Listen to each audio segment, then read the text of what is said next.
내면의 정화와 내려놓음 없이 끌어당김을 하면 당신이 끌어당기는 것은 고통입니다. 자, 끌어당김이라는 것은 내가 이미지의 힘을 이용해서 현실을 바꾸는 것을 의미합니다. 그리고 이러한 기법의 원조는 동서양의 전통적인 종교의 밀교 수행에서 나오게 됩니다.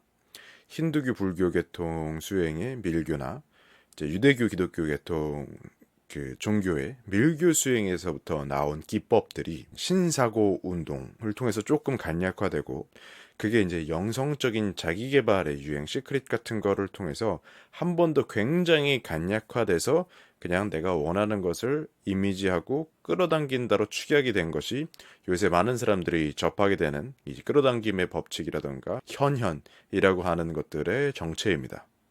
이것들은 매우 강력해서 어떤 근본이나 기초적인 수련 없이도 이 사용을 하면은 효과를 보게 되게 됩니다. 근데 문제가 뭐냐면 너무 근본 없이 이 끌어당김을 향하게 된다면 굉장히 고약한 방식으로, 고통스러운 방식으로 작동을 한다는 거예요. 그래서 이 영상의 주제가 바로 그겁니다.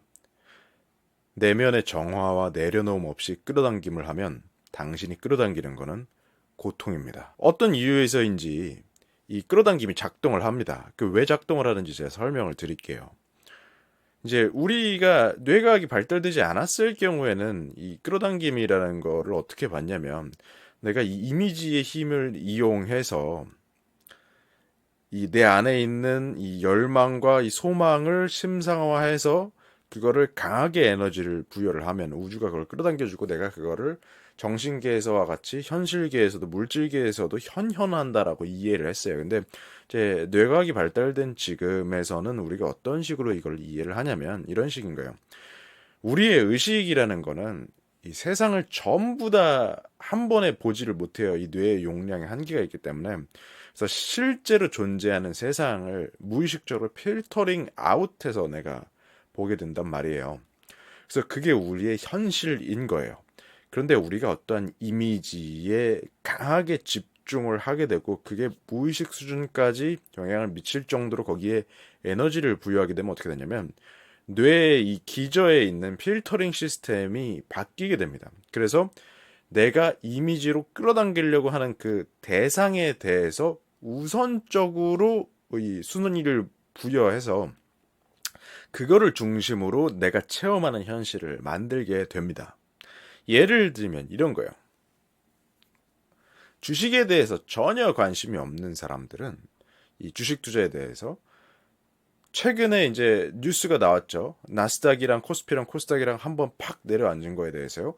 그거에 대해서 아무런 생각 없이 그냥 그런 뉴스가 나왔구나 하고 지나갈 거예요. 근데 내 전 재산이 거기에 투자되어 있는 사람은 뭐 코스닥이든 나스닥이든 그거에 대해서 굉장히 민감하게 반응을 할 것이고, 그렇게 하고 있는 주변 사람들도 그렇게 할 것이고, 엄청나게 그 주식에 관련된 걸로 내 머릿속이 가득 차게 될 거예요. 그건 왜냐면 내가 전 재산을 거기에 투자를 하고 있으니까 내 뇌가, 이건 굉장히 중요한 거니까 주식이라는 거는 그거에 관련된 정보와 이 현상들을 우선적으로 내 현실을 구성하기 때문에 그렇게 되는 거예요. 이 끌어당김이라고 하는 건 뭐냐면 내가 돈을 쓰는 게 아니라 이 의식의 에너지를 써가지고 내가 어떤 것이 중요하고 어떤 것을 우선적으로 현실이 만들어야 될지를 이제 나의 뇌에게, 무의식에게 전달하는 과정이라고 보시면 돼요. 그리고 그게 무의식의 필터가 바뀌게 되기 때문에 내가 나도 모르게 그걸 또 추구하는 행동을 하게 되고 그걸 위한 감정을 만들게 되고 또 현실을 그걸로 중심으로 구축을 하기 때문에 끌어당겨진 것처럼 현현된 것처럼 보이지만 사실은 뇌의 무의식적인 필터가 변화함으로써 내가 현실을 다르게 보게 되는 것이 그 뇌과학적인 원리라고 보시면 될 것 같아요. 아까 끌어당김의 기법들이 밀교적 수행에서 왔다고 했잖아요.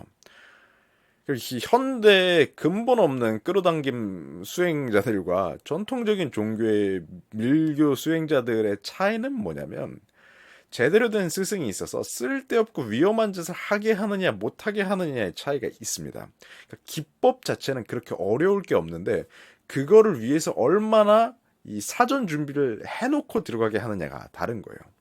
현대 수련자들은 전부 그런 사전 준비 없이 들어가죠. 그냥 내가 돈을 벌고 싶으니까 돈에 대해서 끌어당김을 하려고 그러고, 내가 좋은 여자친구, 남자친구를 얻고 싶으니까 나보다 좀 더 잘난 사람을 끌어당기려고 노력을 해요.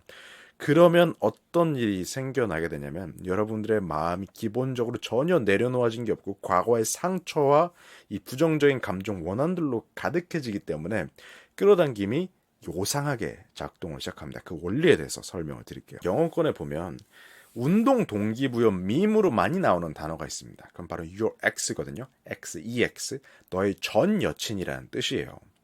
왜 계속 운동 동기부여랑 이 전 여친 X를 연관을 짓냐면 되게 이런 식입니다. 네 전 여친이 너를 버리고 떠나간 게 왜냐고 생각해? 너는 돈도 못 벌고 몸도 별로기 때문에 네 전 여친이 너를 버리고 더 잘난 남자한테 찾아간 거야.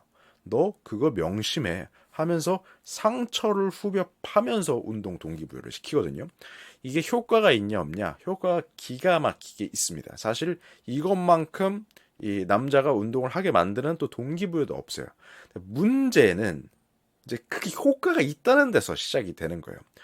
내가 그 X에 대해서, 내가 전 애인에 대해서 떠올리면서 동기부여를 받고 복수할 만큼 잘나진 나를 계속해서 심상을 하면서 운동을 열심히 하고 자기 개발을 한단 말이에요.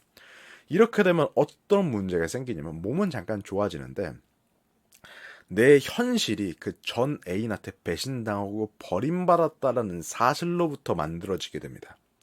기본적으로 원한과 복수 감정에 가득 찬 현실이 만들어지게 돼요. 그래서 전 애인 X 타령하면서 운동하던 사람들이 결국 얼로 빠지게 되면 여성 혐오적인 세계관에 빠지게 됩니다. 왜냐면 그것만 보고 운동을 열심히 해서 또 새로 생긴 여친은 내 좋아진 몸을 보고 딴 남자 버리고 온 굉장히 속물적인 여성이 나한테 오게 된단 말이에요. 근데 문제는 뭐냐면 그런 여성이 왔으니까 또 그 사람은 기회만 생기면 나보다 더 잘생기고 몸 좋고 돈 많은 사람한테 나를 버리고 갈 거란 말이에요. 그러니까 그런 사람들만 끌어당기게 되고, 여자들은 어떤 이 주도적인 그 사람들만의 어떤 마음이 있는 게 아니라 그냥 남자의 몸과 돈을 보고 왔다 갔다 하는 그런 존재로서 보게 되고, 주위를 보면은 나보다 몸 좋고 돈 많은 사람은 전부 다 내가 기껏 만든 여친을 뺏어갈 경쟁자로 보이는 거고, 그러다 보니까 거기서 이겨야 되고 점점 분노와 화가 쌓이게 되고 어떻게든 내가 멋져 보이려고 하고, 그러다가 이제 약 빨고 그러다가 이제 가는 거예요. 그래서 몸이 좋아졌지만 결국에는 전 여친한테 버림받은 그 나의 상태에서 벗어나지 못하고 그걸 점점 증폭을 시켜가게 되는 겁니다. 이게 이제 내려놓은 마음의 치유, 정화 없이 끌어당김을 하는 사람들한테 똑같이 적용됩니다. 이제 돈이 없어서 내가 서러움을 받은 게 있어요. 그래서 상처가 있습니다. 그래서 내가 돈을 벌고 싶어서 돈을 많이 벌어야 되고 돈을 막 끌어당기려고 해요. 그러면 어떻게 되냐면 그렇게 분노와 어떤 원한 복수심에 의해서 끌어당기면 열심히 하고 동기부여가 생기면 돈이 벌리긴 하거든요. 열심히 사니까. 문제는 뭐냐면 내가 만든 세상이 돈이 상대적으로 모자라면 수모를 받고 굴욕을 당하는 고통을 받는 세상이기 때문에, 그리고 세상엔 언제나 나보다 돈 많은 놈이 많고 내가 가진 돈으로는 모자란 이 좋은 것들이 많기 때문에 그것만 계속 보이게 됩니다. 그래서 돈을 벌어도 고통에서 빠져나갈 수가 없어요. 비슷한 것 중 하나는 뭐냐면 가끔 강남이든 어디든 성적이 안 나오는 걸 비관해서 스스로 목숨을 끊는 선택을 하는 안타까운 경우들이 있지 않습니까?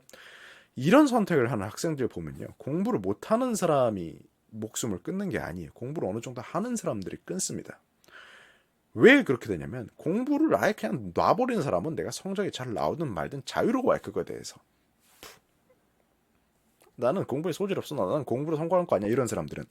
근데 부모와 자신이 모두 다 성적이 중요해, 공부도 잘해야 돼, 공부 못하면 너는 쓰레기 되는 거야 라고 그 분노와 그 부정적인 감정을 계속해서 받아서 그 기억에 무의식에 가득 찬 사람들은 그걸로 인해서 공부를 하거든요. 그래서 공부를 잘 하게 돼요. 문제는 뭐냐면 그 고통과 불안이 계속해서 남아있기 때문에 내가 공부를 잘해도 모자라게 돼요. 그리고 현실적으로 그 동기부여랑 상관없이 이 지능에 따라서 어느 정도 내가 올라갈 수 있는 상한선이 정해져 있단 말이에요. 공부라는 거는. 특히 시간 제한이 있으니까 2, 3년 정도 있잖아요. 이 고3 같은 경우는. 그러면은 내가 나는 공부에 관심 없어. 이런 사람들보다 훨씬 더 공부를 잘하고 성적이 잘 나고 대학을 좋은 데를 갈 수 있음에도 불구하고 나는 그게 너무나도 괴로운 거예요. 근데 그거는 왜 그러냐면 나의 부모와 내가 이 성적이라는 걸로 사람을 판단하는 그 지옥 같은 세상을 끌어당겼기 때문에 내가 현연시킨 거예요. 그래서 그걸 못 견뎌가지고 이제 이 삶을 포기를 하게 되는 거예요. 그래서 뭔 얘기를 하고 싶은 거냐면 여러분들이 끌어당김을 한다고 했을 때 돈이든 뭐가 됐든 뭐 여자든 명예든 다 끌어당겨질 거예요. 그래서 여러분들의 현실이 물질적인 게 현상적으로 잠깐 좋아질 거지만 여러분들의 삶이 얼마나 나아질지는 장담을 할 수 없다는 거예요. 여러분들은 고통과 부정적인 감정에 기반해서 끌어당김을 실현을 했기 때문에 물질적인 조건이 잠깐 좋아지더라도 그 고통과 이 부정적인 감정도 같이 더 끌어당기고 증폭을 하게 돼서 이 끊임없는 고통에서 벗어날 수가 없다. 그러니까 행복으로 갈 수가 없다. 그래서 여러분들이 끌어당기기 전에 해야 되는 건 뭐냐면 내 안에 있는 부정적인 상처들, 감정들, 이 안 좋은 것들을 조금 욕심들을, 과한 집착들을 내려놓아야 된다는 거예요. 그래서 여러분들이 좋은 상태에서 좀 집착 없는 즐거운 상태에서 나오는 이 소망들을 가지고 끌어당길 때 여러분들은 물질적인 현실도 좋아지고 실제로 행복해지는 현실을 만들어 나갈 수가 있다라는 거예요. 저는 코치 알버트였고요. 이런 명상에 대해서 이야기를 할 겁니다. 궁금한 거 있으면 댓글 달아주세요. 또 이런 주제로 영상 만들어줬으면 좋겠다 이런 것도 저한테 좀 알려주시면 감사하겠습니다. 저희 더보기 보면은 여러 가지 정보 있으니까 그것도 한번 확인해 보세요. 그리고 구독 안 하신 분들은 구독해 주시고요. 다음 시간에 뵙겠습니다.